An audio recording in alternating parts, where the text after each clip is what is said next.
इसके अंदर कौन सा बूफर है, क्या कुछ है, तो खोलने के बाद देखूंगा। ये तो सब बूफर है।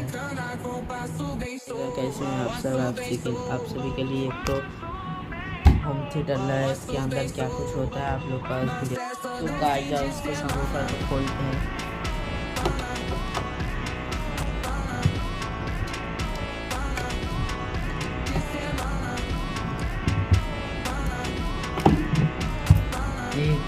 गाइस इसमें हम लगाने वाले हैं 8 इंच सबवूफर। वो वीडियो पार्ट 2 में आएगा।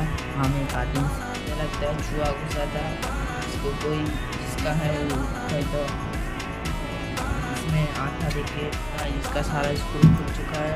अब इसको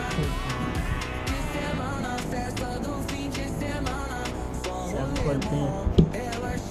तो गाइस एक बात के लिए सॉरी, मैं इसको खोल के पहले से रख दिया।